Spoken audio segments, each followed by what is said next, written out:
어느 사람이 미켈란젤로의 조각상을 보고 감탄하면서 이렇게 말했다고 합니다.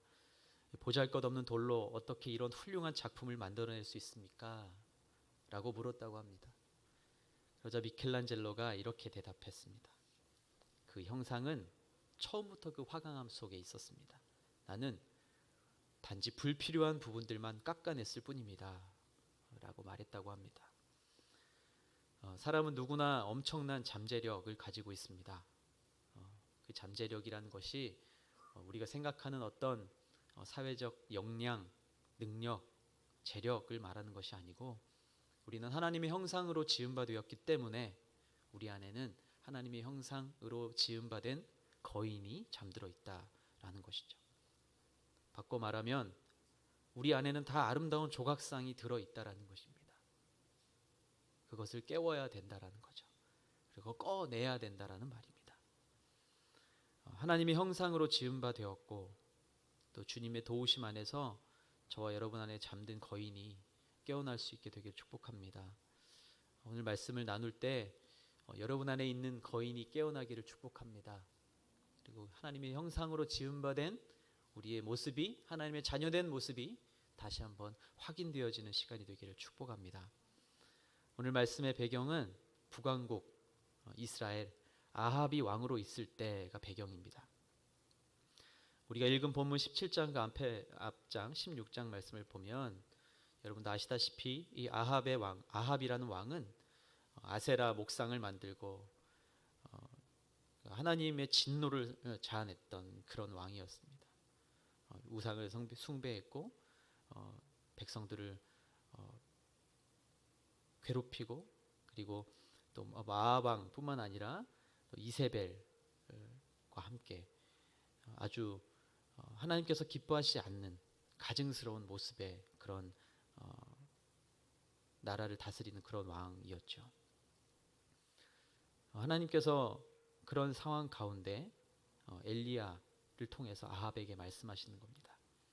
우리가 읽은 본문 바로 앞쪽에 보면 엘리야가 아합에게 이렇게 말을 하죠. 내가 섬기는 이스라엘 하나님 여호와께서 살아계심을 두고 맹세하는데 앞으로 몇 년 동안 내 말이 없으면 이슬도 없고 비도 없을 것이다. 여호와께서 엘리야에게 말씀하셨습니다. 죄로 물든 그 북왕국 이스라엘 아합 왕에게 하나님께서 말씀하셨죠. 그래서 그대로 3년 6개월 동안 비가 내리지 않았습니다.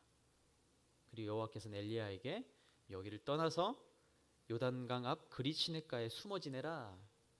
거기서 내가 너에게 먹을 것을 주겠다. 그래서 까마귀들이 아침 저녁으로 엘리야에게 빵과 고기를 날라다 주었다. 6절에 기록이 되어 있죠. 근데 그나마도 이제 그 시냇물조차 다 말라버렸습니다. 그 땅에 비가 내리지 않았기 때문이다. 이게 7절에 기록합니다.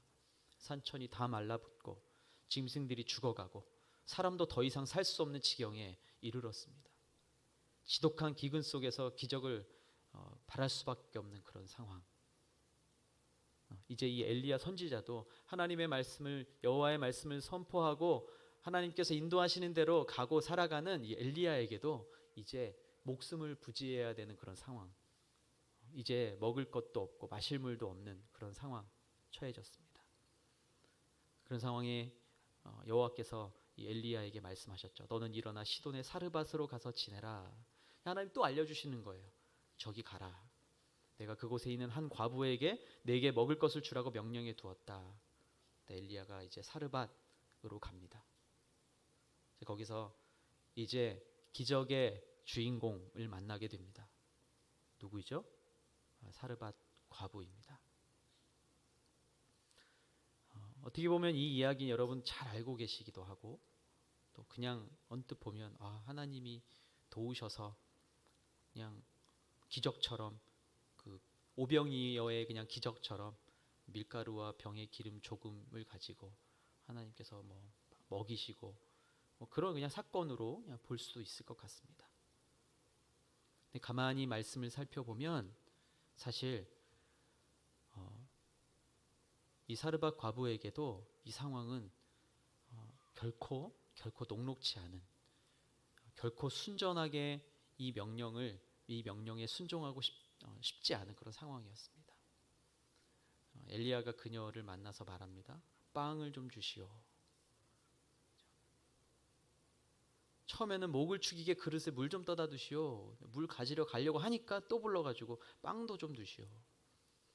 근데 사실은 어떤 상황이죠? 이 사르밧 과부의 상황은 요만큼 남은 거 이제 먹고 죽으려는 상황인 거예요. 내가 여호와께서 살아계심을 두고 맹세하는데 저도 먹을 게 요거밖에 없어요. 라고 말하는 거예요. 그럼 엘리야가 어떻게 보였을까요? 이 여인은. 이거 뭐 밑도 끝도 없이 찾아와가지고 나 먹고 나 이제 이거라도 먹고 죽으려고 하는데 어떤 할아버지가 와가지고 물 달라 그러지, 빵 달라 그러지. 절대 기분 좋은 상황, 결코 쉽게 내어줄 수 있는 상황이 아니라는 거예요. 가지고 있는 것은 밀가루 한 움큼과 병 속에 있는 약간의 기름이었습니다. 두 사람이 한 끼 음식을 해먹을 정도의 지극히 적은 양. 사실이죠. 그렇죠? 거짓말하는 거 아니잖아요. 내가 여호와의 이름을 살아계심을 두고 내가 맹세하는데 빵은 아예 없고 통에 밀가루 한 줌과 병에 기름이 조금 있는 거예요. 뭐 요즘 말로 하면 팩트죠. 팩트 체크. 거짓말 아니에요. 맞습니다. 이제 이거 먹으면 이거 다 기름, 빵 요만큼 남은 걸로 빵 요만큼 만들어서 이제 먹으면 죽어야 되는 거, 죽음을 맞이해야 될지도 모르는 상황이에요. 여기가 가진 이 사르밧 과부가 가진 연약함이에요, 그렇죠? 근데 잘 보면 이 연약함 속에서요 두려움과 염려가 자라나는 것을 볼 수 있어요. 여러분 이런 상황에 여러분 한번 처했다고 생각해 보십시오. 여호와의 사자가 찾아와서 하나님 말씀 증거하는 사람이 찾아와서 이제 요거 먹으면 죽을 건데 물 달라 그러고 빵 달라 그러고 근데 내가 가진 건 이거 이상의 것은 없어요. 사실 이거 먹으면 이거 줘버리면 죽는 상황이 되는 거예요. 이 연약함이에요. 내가 가진 연약함인데 이 연약함을 사실 연약함 속에 머물러 있고 연약함을 들여다보고 있으면요 어쩔 수 없이 그것이 두려움과 염려의 씨앗이 되는 것을 보게 됩니다.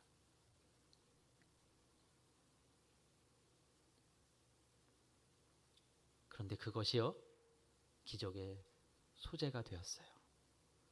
그렇게 요만큼 남아있는 이거 없으면 이제 이거 먹어버리면 다 죽고 끝나버릴 것 같은 그게 기적의 소재가 되었다라는 말이에요.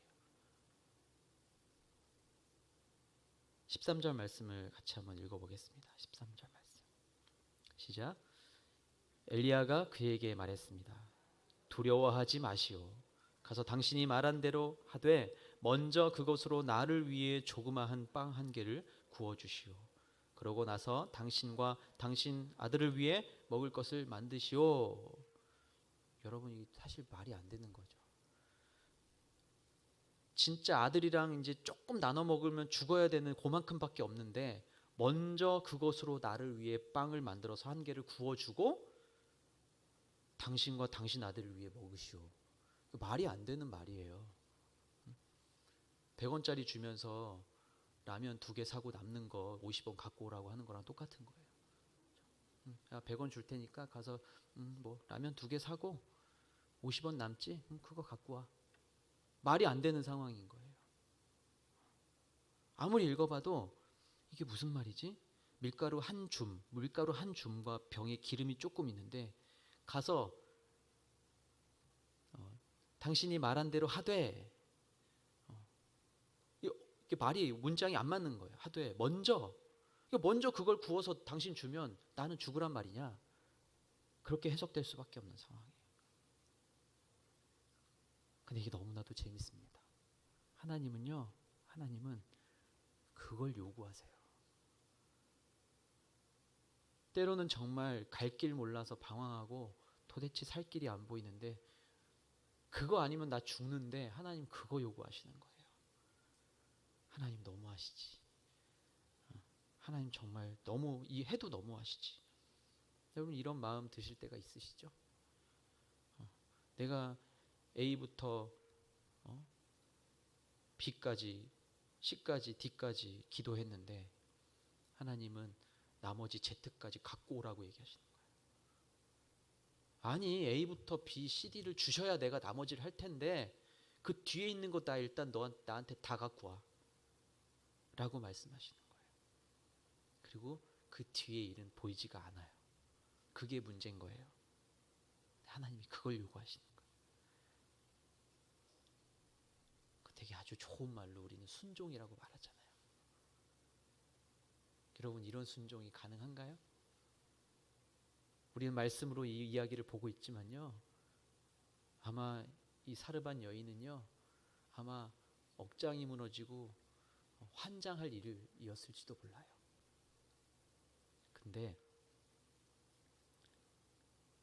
15절 말씀을 보면 이 여인은 가서 엘리야가 말한 그대로 합니다.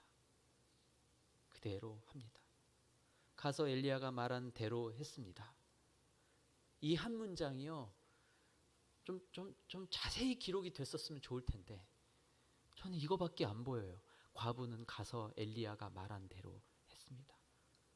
근데 그 근거는 그 앞에 여호와께서 약속하셨던 그 말씀을 듣고 엘리야가 말한 대로 했습니다. 그러자 그 여자와 엘리야와 그 식구가 여러 날을 먹었는데도 통에 밀가루가 떨어지지 않고 병에 기름이 마르지 않았습니다. 여호와께서 엘리야를 통해 말씀하신 대로 된 것입니다. 여러분 이거예요. 하나님은 그렇게 일하시는 분이세요. 너 밀가루 한 줌 있고 기름 조금 남았니? 그래. 일단 그거 가져와. 뭐 하나님이 이렇게 돈 뺏는 사람인가요? 길 가다가 너 얼마 있어? 저 100원밖에 없는데요. 너 털어서 10원에 한 대씩이다? 하나님이 그렇게 말씀하시는 게 아니라는 거죠. 마치 우리는 그런 식으로 받아들일 때가 많은 거예요. 하나님이 그런 식으로 우리에게 무언가를 요구하시고 우리가 할 수 없는 무언가를 자꾸 요구하시는 분. 그래서 우리 가랑이가 찢어질 때까지 내버려 두시다가 어떻게 하나 보자 그러시는 분이 아니라 그래 힘들지 그래 알아 안 되는 것도 알아. 네가 지금 나한테 나와서 예배할 수 없을 만큼 괴로운 상황 가운데 있는 건지 내가 알아. 근데 내가 그걸 보고 싶은 거야. 내가 그걸 보고 싶은 거야. 너의 사람들에게 인정받고 네가 이만큼 해서 뭔가 드러내는 누가 성도들 앞에 이렇게 드러내는 무언가를 내가 보고 싶은 게 아니라 그냥 내 앞에 너의 마음 가지고 너의 그 작은 순종의 마음 가지고 나에게 오는 것 그거 바라는 거야. 이렇게 말씀하시는 거예요. 여러분 이번 한 학기를 어떻게 예배하고 또 어떻게 교회를 섬기고 어떻게 복음을 드러내면서 사셨습니까? 그냥 이 밀가루통에 밀가루가 가득 차야 기도의 응답이 있구나. 기름병이 찰랑찰랑하게 넘치도록 주셔야 주님 감사합니다. 이렇게 말하는 신앙 아니었나요? 저도 그랬어요. 저도. 많은 성도님들이 말씀 듣고 막 아멘 아멘 하고 그러면 오늘 말씀 좀 되네. 오늘 2루타 쳤네. 3루타 쳤네. 오늘은 홈런 쳤네. 그게 물론 농담일처럼 할지라도 그 안에 우리의 마음이 담겨 있다라는 거예요. 하나님 우리에게 원하시는 건요. 그 밀가루통 채우는 하나님 보고 할렐루야 외치는 것보다 바닥이 드러나는 그 밀가루통 기름병 보면서 주님 나 이거밖에 없는데 나 이렇게 약한데 나 이렇게 한없이 부족한 존재인데 그리고 이게 언제 찰지도 모르는데 지금 기도하고 있는 이 어이없는 상황. 그런데 그나마도 달라고 하는 이 엘리야. 그럼에도 불구하고 여호와가 땅에 비를 내리는 그날까지 통에 밀가루가 떨어지지 않겠고 병의 기름이 마르지 않으리라 라고 말씀하셨소 하는 그 말씀만 듣고 그것만 의지하고 그냥 퍼주니까 그 작은 밀가루 한 줌과 기름 약간의 기름이 엄청난 기적의 소재가 되었다라는 사실입니다. 사랑하는 성도 여러분, 우리는 한없이 부족한 존재입니다. 우리 안에 있는 힘은 심히 약하고요, 한치 앞을 볼 수 없는 존재입니다. 이 사르밧 여인처럼 인생의 가뭄 속에 방황할 수밖에 없는 현실을 날마다 마주하고 살아갑니다. 그렇지만 살아 역사하시는, 반드시 가장 좋은 곳, 그게 뭔지는 잘 모를지라도 반드시 가장 좋은 곳으로 채워주셨던, 또 지금도 그렇게 채워주고 계시고 앞으로도 채워주실 하나님을 바라보고, 그래 가보자, 그게 믿음이지 하면 기적이 시작될 것입니다. 사진을 하나 보여주시면 좋겠는데요.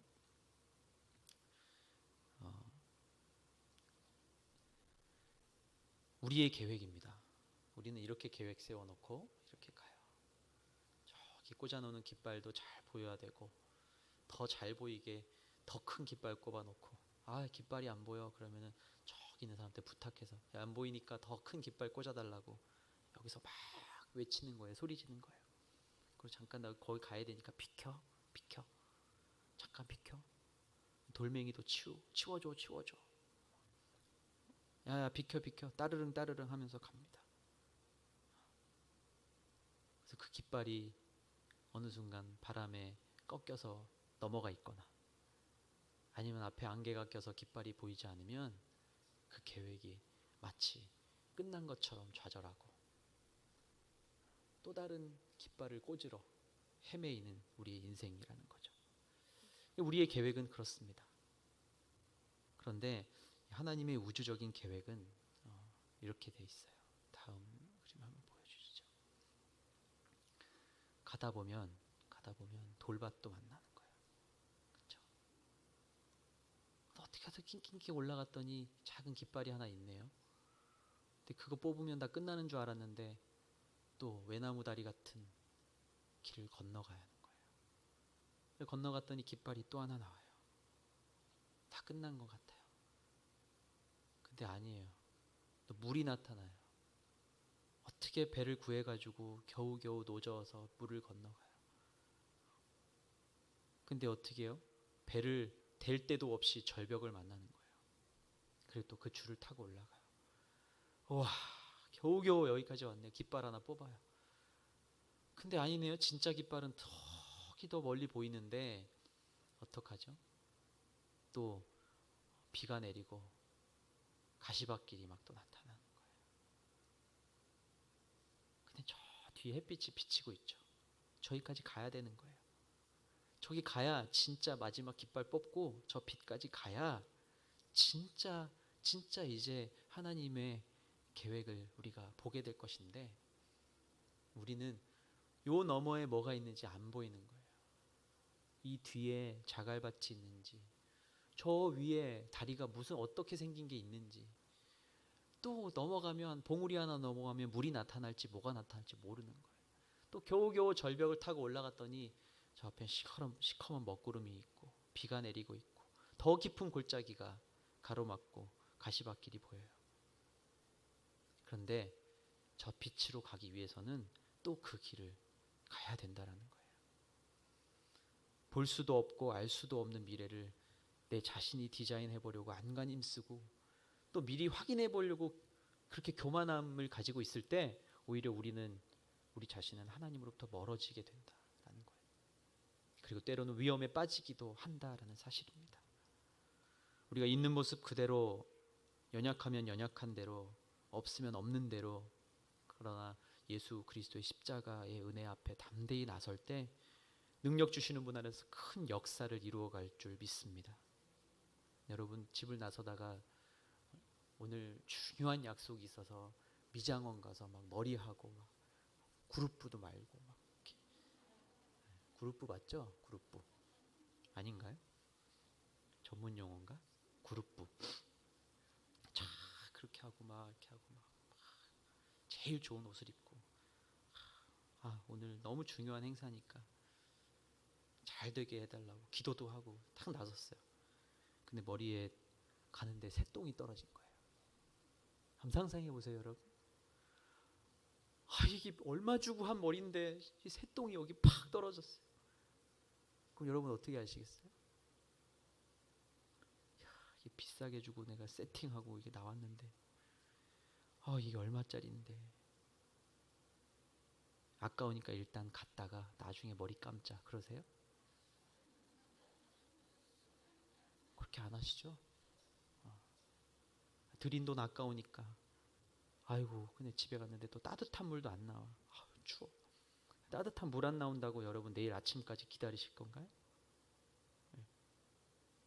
때로는 내가 가진 것 때문에 내 영이 죽어가는데, 내가 이걸 움켜쥐고 있는 것 때문에 내 영이 죽어가는데, 주님 제가 여기까지 내가 이런 사회적 위치와 명예, 명성, 재산을 어떻게 쌓아왔는데 아이고 그건 좀 건들지 마십시오. 여러분 그러시겠습니까? 내가 죽어가는데 얼른 머리 감아야 되잖아요. 그렇죠? 얼른 감고 얼른 늦지 않게 다시 갈 생각을 해야지. 이거 비싼 머리니까. 비싼 머리. 다행히 옷에는 안 묻었네. 머리는 뭐 사람들이 안 보이게 그냥 여기 그냥 까만 거 착착 뿌리고 가면 될까? 그리고 새똥을 얹고 그냥 거기 가시는 분 계세요? 그런 분들은 없으시죠. 또 그래서도 안 되겠죠. 오늘 돌이켜야 할 부분이 있다면 여러분 회개하고 이 여름에 여러분 아직도 여러분 마음 가운데 가지고 있는 하나님한테 다 그냥 그 밀가루 한 줌 그거 기름 약간 그거라도 먹고 살려고 막 어떻게든 요거 밀가루 한 줌을 여기 엄지손가락만큼 요만큼 먹으면은 다 쎄는 먹겠지 이러면서 막 요만큼씩 갈라가지고 그렇게 5일 버티시겠어요? 아니요. 그냥 드리는 거예요. 그냥 죽든지 그래 죽으면 죽으리라. 그게 에스더의 마음 아닌가요? 돌이켜야 할 부분이 있다면 회개하고 고칠 것 있으면 십자가 앞으로 담대히 나아가서 주님 앞에 내려놓을 때 기적이 시작될 것을 믿습니다.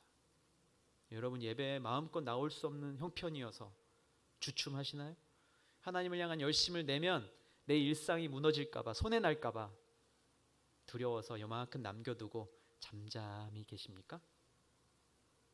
무언가 내가 생각하는 만큼의 만족을 얻지 못해서 신앙생활을 하면서 내가 원하는 만큼의 어떤 위로와 만족을 다 얻지 못해서 오늘은 뭐 좀 예배가 좋긴 한데 은혜가 좀 부족하네. 그래서 다른 데 가서 엉뚱한 거 얻어오시겠습니까? 그래서 더 공동체 안으로 나를 더 던져내지 못하십니까?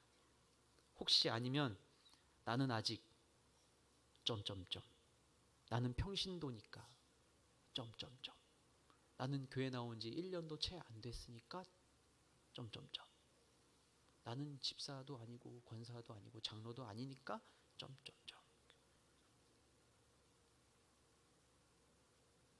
여러분 오늘부터 이 시간부터 저와 여러분 안에 잠자고 있는 거인을 깨우시기를 축복합니다. 새로운 기적을 향해서 도전의 발걸음을 시작할 수 있기를 바랍니다.